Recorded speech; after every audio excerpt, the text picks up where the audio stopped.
Welcome back everyone, Ronan here. I just thought I'd put together my 2 cents about the classes and maybe give you a few tips to what classes have worked for me and what I've noticed that doesn't really work and maybe why. It may be a bit of a spoiler when we get to the scout class, but other than that, it's just regarding probably the last fight you'll do. Other than that, actually any boss fight really, but it's not really a spoiler, it's just the way the class is. So what you have is the support class, the Vanguard class, then the sniper class, scout class, and one of my favorites, the heavy class. Now your main character, I should say main, but the main focus, because you have a lot of gears you can have, is the support class. He's going to be in most of your missions. I'm not going to cover gear too much. It's going to be a lot of it to your preference and what you find. I'm not sure yet if the gear is random or if it's set in certain missions. But things that I really enjoyed with him were expertise, lower skill cooldowns, but that could be good for anyone. Just I really liked it on this guy. And I think for armor, I ended up giving him blitz because I found that he wasn't shooting very often. But other than that, there's a lot of gear. Just pick the ones you like. I gave him because he wasn't moving often, and you'll see with the skills I give him. I give him more movement range. May seem low usage, but because he has less AP than everybody else for the most part, then for me it worked out. Now, don't take this as gospel by any means.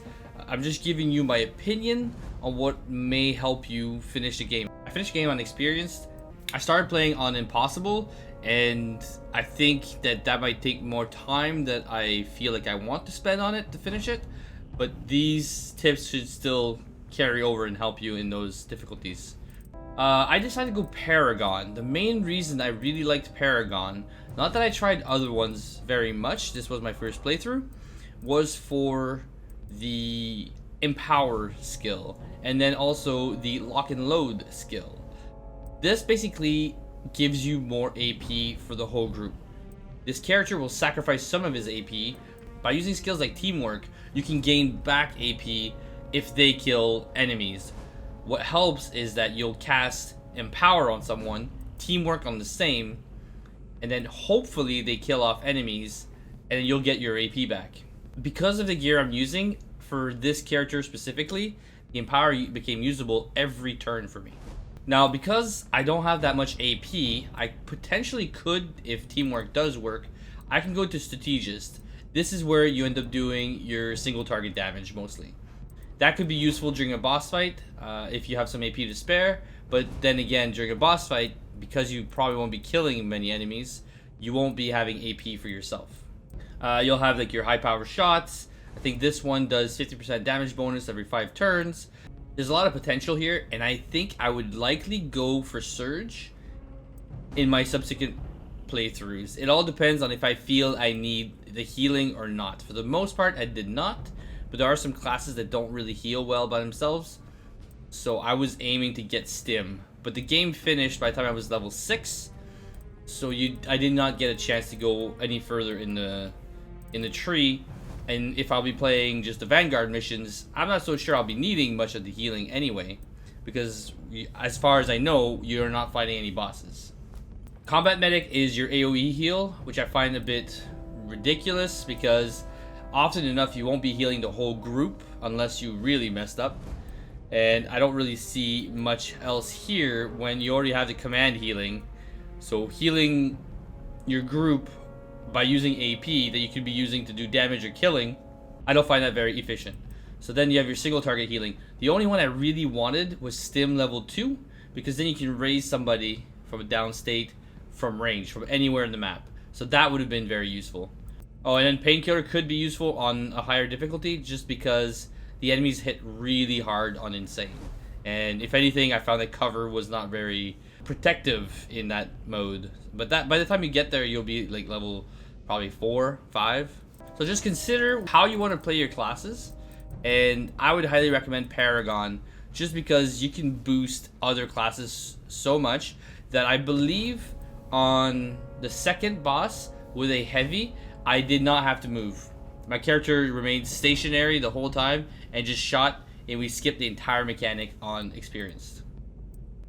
Let's talk Vanguard. This is the one class I wished I would have tried out with more trees. Right now I went with Shock Trooper, but it seemed great in the beginning, but towards the end I noticed that most of the enemies, they either resist the bayonet charge, or they emitted poison when you killed them, or acid that reduced your soldier's strength in the end. So I found that putting most of my points into charging, terrorizing, and intimidating the enemy wasn't really worth it.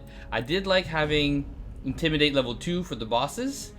It does work on the bosses if you can get the positioning right. The area is very small, so you'd have to be pretty close to the enemy. Now, for the other trees, I can't really talk too much about it. Avenger seemed good. I had the idea of maybe throwing a grenade by my feet with a soldier, and then I could use the shots like rage shots, because you could do a ton more damage. But for the most part, I didn't find this class to be a damage dealing class. There's Rally. This is more of a healing class, healing side of things, which I find could be good and would support the role of the support class. You get Rally, which is a leech ability for the rest of your group. This would basically heal your characters a lot more than anything else. And this would rely on you likely staying closer to your group than to being closer to the enemy. So I found that having a Shock Trooper mixed in with a Paladin didn't really quite mesh that well. The other one I should have tried is the Warden path.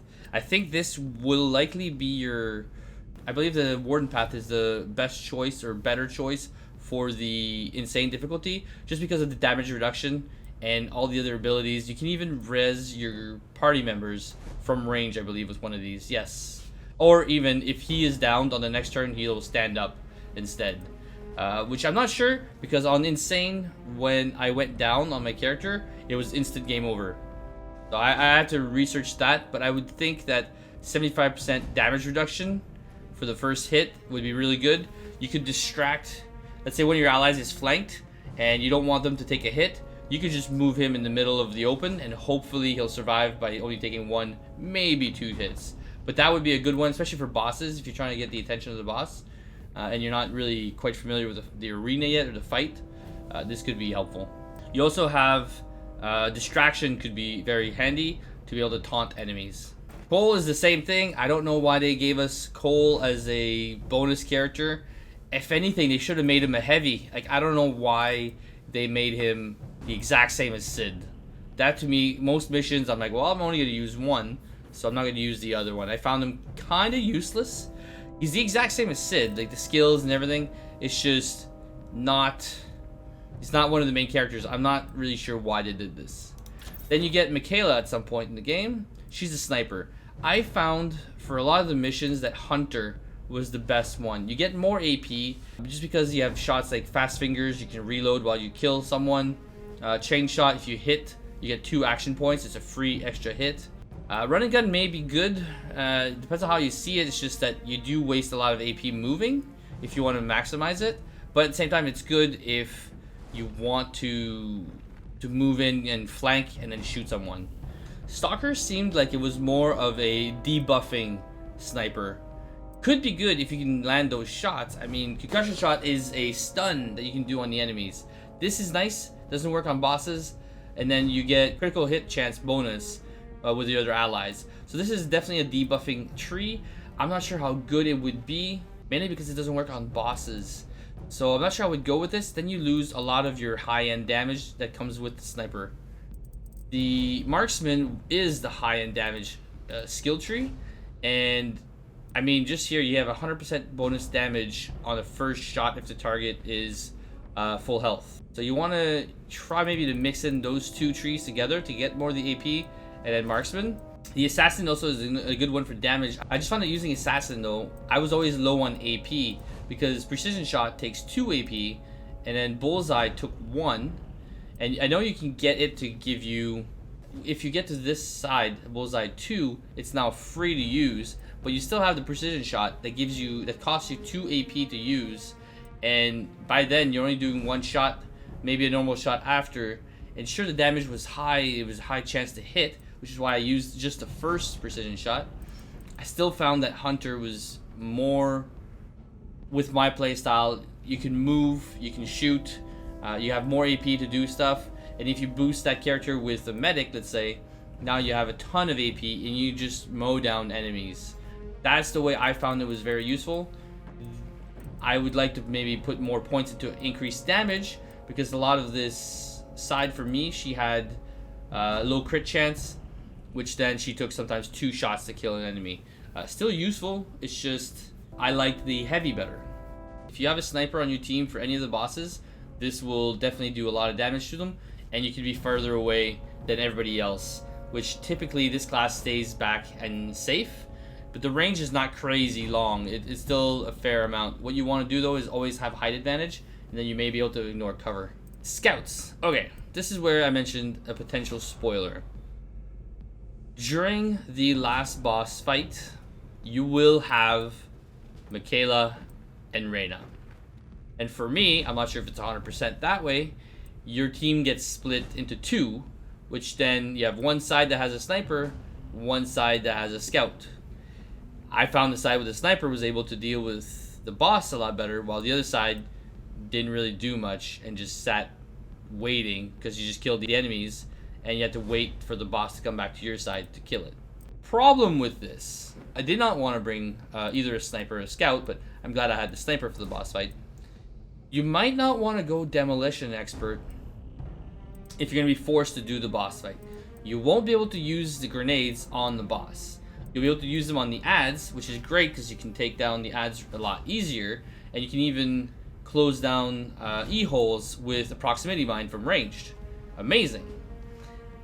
But as fighting just a normal enemy, you're going to need that double shot if you're going to try to hit the boss. If not, you're not going to do much damage to the boss. Now there's Slayer. You do more damage from crit. First shot from the magazine does crit chance. So there's a lot of things you can do to do more damage. One that is really good is Rampage. If you're surrounded by many enemies, you use Rampage and you will shoot at every target as long as you down one of the targets. So they have to be either low health or you have to be high damage. So this could be good on a group of Wretch. You just shoot the first one, it's going to just keep going until you run out of bullets. This is not bad at all. Exertion is nice. I really like this one, but I didn't end up taking it because one of the missions I had a side objective that if I took any damage during my turn, it would forfeit the bonus loot. So I didn't take it because of that. It actually affected the bonus loot component of it because it counted as damage. But I really like this because then you have 6 action points. Well, technically 5 because the 1 action point it costs to use it. So you end up having 5 action points. And then you can even boost with a support to get more. You can do executes. This is a really good way to get around the field and just start shooting people. That double shot is really nice. You can take out a berserker with double shot. No problem. And then Rampage. If people are low health, just kill a whole lot of them for 1 AP. And the Recon will give you your better sprint. I found sprint to be meh. Maybe if you have the improved sprint. But the fact that you have to have a straight line of sight, there's no deviating, it's not amazing in a lot of situations. The nice thing is you can sidestep to use it and go further. I used it quite a bit because it's still, you use 1 AP for a double move, and this you'd be doing maybe a triple move or so, and then your cooldown is reduced. So you do get a lot of mobility. This doesn't really help you kill stuff. This is good to scout, to go see, and that's about it. So really, there's no great reward from using this because the shotguns are pretty bad, and even if I was right next to the target, either I would miss or I'd do some like meh damage and the target would live, kill me after if I wasn't cloaked, or I didn't kill it with somebody else. So the only thing I really liked the scout for was the demolition tree. It's just a shame because some of the damage in this tree is nice, but it doesn't really help you on a boss because you're not doing just that much damage. Sure, maybe a double shot would be nice, but your sniper, your heavy, can definitely do more damage than the scout can. Maybe I just didn't load her up right. I recommend going for this for missions, but knowing that you have to do a boss. The nice thing is that the boss fight I'm referring to, there's a lot of enemies that do spawn, so you can still use her to kill the ads and hopefully do boss damage after. But your shotgun is a really short range, 3-meter range. That's like a tile and a half, I think, in game tiles. That is so bad that's your effective range. You're gonna have to be like right up on someone, or a large target like a boss may have a debuff where it's easier to hit. But unless you boost the accuracy, and I wouldn't boost the accuracy too much, because really what you want is either crit damage. You want something that's going to hit really hard. Boosting the accuracy, you can get that damage from other places. They can get grenades. Grenades do 600. And if your grenades respawn every turn, it's an AoE 600. Why do I care for accuracy or damage? You know what I mean? So something to consider when you're playing the Scout. The Scout is really there for me is to close E-holes and do damage to lots of enemies, setting up choke points with some mines. That's about it. Getting rid of Overwatch. If you don't have your disrupting shot with your pistol, you can cloak, go past the enemy, shoot them, and hopefully disrupt that Overwatch. Alright, the last class, and one of my favorite classes. I have no idea why this class did not get a hero class. Basically, Tyrone is my hero of the game. Now, he required a lot of babysitting with other characters. Mainly my support class would basically boost Tyrone every time to give him 2 extra AP every turn. What's really nice about the machine gun class is that you get anchor. Every time you shoot, you get a stack of anchor. If you move, you lose all stacks. The stacks give you plus 10 accuracy and plus 15 damage per stack. And there's an ability right here that's not far in. Lets you go up to 5. You can get this really early in the beginning. If I give him the boost from my medic, he gets to 5 in 1 turn, no problem. So that means that you're doing 50% more accuracy and 75% more damage. This is just devastating when it comes to doing damage. And because the accuracy becomes so high, you can ignore cover. If you're in a height advantage, you can just shoot anyone from basically anywhere within your range, and your chance to hit are still really, really nice. For this, because I use them as my damage class, with this class, I was able to kill the cannons on the Brumak, no problem. I think within a turn. And then on the Corpser, I was able to kill it without even moving. I would just shoot it while it was aiming at me, so that on the next turn, it would like destroy us. Instead, I just pushed it without moving. I just shot that boss, and that was it. Like, there was no mechanics to dodge on the Corpser. I mean, there's a healing stance, but typically I'm pretty far back. I'm not getting hit too much. This is nice for the Overwatch shots, 50% damage. I wanted to go that route, but I found that that tree was more or less crowd control. Might be good to use if you're not planning on using this class for damage. You could somehow, with maybe your Vanguard, use your shout, get everybody out of cover, and then you suppress a fire on them, and they'd stay in a clump. I found that a lot of times enemies were not that clumped up, but Wretch, they're often clumped up, and this would keep them in like, 5-meter radius, just as a group, just stuck there in the open for 2 turns. This is the way you want to go if you want to crowd control or control a certain area of the map. Like 50% damage for your Overwatch. You're going to Overwatch a lot with this class. I found Dig In could be good if the allies were actually close enough. My allies were not. Explosive Shot, I found it lackluster. The main reason is the grenade does more damage. So this is nice enough. You know, you have an option to kill a bunch of Wretch. I mean, Explosive Shot is right in the beginning, 300 damage. It kills the Wretch as long as you're not playing on insane difficulty. So it's good for them, but other than that, it's not that great for much else. And even here, 500 damage, your grenades do more damage. The only advantage is that you can shoot it further. You can shoot somebody that's way further. And then the boosts, I just didn't notice that they were that great.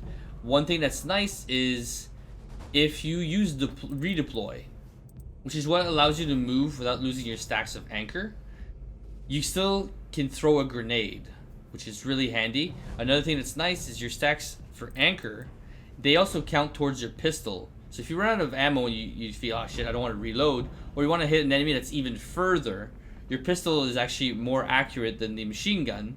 So you can just start using that to do some damage. It won't hit as hard as a machine gun, but it'll be pretty good. Here is Ultra Shot. I really like this side. If you have enough ammo, right now he has 10 rounds. He can go up to 12 or 13 rounds in his gun right now. Probably even more if I really boost it. You can shoot, not at a boss though, mind you. I think it would be a bit too OP if it was on a boss. But you can shoot until you run out of ammo. So if there's an enemy, even though he's far, I've done this multiple times where I had a 10% chance to hit. They're behind the heaviest cover. They're way out of my range. I shoot my 10 rounds, and for 1 AP, the target dies. Either dies or becomes downed or something. Just be careful if you max range it, because if it goes outside your line of sight, where the circle is, you'll actually lose track and you'll stop shooting. But just make sure you have all your guns reloaded for this. It'll do a ton of damage. You can match this with lock and load, and you'll do a ton of damage. Lock and load, empower. Now you're doing 70% more damage on top of the anchors is 75. You're doing 145 bonus damage. You can cast heat up is 25% on this turn, and it stacks. Heat up stacks 3 times, I believe. Gain 25% chance this turn. This effect stacks every time this unit shoots again. It doesn't even say 3 times. So every time you're shooting, and if you have, I've seen it happen where you can have easily 6, 7, 8 AP. This just keeps going up. You're just ramping up damage, just spooling that gun, just killing everything. It's really handy. And then when you're done, or there's no one to watch, or to shoot, you can overwatch, just anticipation that the enemy's coming, and it just destroys everything. The only problem is I found myself not wanting to move him and risking that he wouldn't hit anything the next turn because I didn't want to lose these anchor stacks. Fury was really nice. On your first shot, if you didn't hit the target, or the first shot that you don't hit the target, once per turn, you take a second shot as long as you have ammo. You can combine this with gun mods, and you can actually shoot a lot of targets. Most often than not, your targets will just die. I think the next skill I was going to get is Refreshing Reload, because then it reduces the cooldown of your skills when you reload, and I was hoping it would reduce the skill of Redeploy, which is right now 4 turns, and I'm looking at making it less so he'd be more useful. The only problem is when you cast Redeploy, you can't attack with your guns. You can't shoot, so all you're left with is your grenade. So use it wisely, but you can move so far because you'll have 5 AP to move to anywhere you want. So movement is key with this class. It's move, stay there, and that's it. Move, stay there. It's kind of like a count Redeploy as an ability to lets you set up the weapon, because it takes time to set up. You don't want to lose those stacks. Yes, kill streak was another one coming up. I've killed multiple enemies in one turn a lot, and this will basically give you another AP, another chance to shoot. Now, I've heard of other people say that this Paragon tree was really bad and they didn't like it. I found this was the crutch for the team. It basically game changed almost all of the fights, and my playstyle was really around that Paragon skill tree, and it boosted other classes to be way stronger than I think they were ever meant to be. Because if you think about it, just giving 2 extra shots with heat up, that's a 50% more damage, and if you use it, you know, if you just keep shooting, it just keeps stacking. It's pretty strong. Hopefully this helps you a bit with the classes. It's not like a full concrete guide, just a bit of an example of what the classes do. It's all about synergy with the group. You want to build yourself your group. What is kind of a shame is that you can only have 4 units at best. Sometimes you only have 1 or 2 during the missions. And that means that you can't have the scout, the heavy, the sniper, the Vanguard, and the support all in one mission. So you have to pick. For me originally, I had picked the heavy over the sniper, but as I mentioned before, the very last fight, you don't get to choose. You get Gabe, Sid, Michaela, and Rena. That is the last fight. It's the 4 heroes that were meant to be in the game. Not Cole, because he was just an add-on character, and the rest are just troops. And for some reason, no heavy heroes. So just be ready that you have at least these 4 strong, and use them whenever you can to give them levels. Even though leveling is really slow, you don't want to be at the boss fight in the end game and not have leveled these characters if at all possible.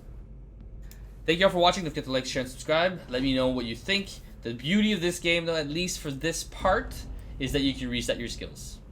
Most other games like this, you cannot reset your skills. You made a decision, you have to live with it. At least, I had 9 of these throughout my first playthrough. I used 1. Thanks, everyone. I'll catch y'all later.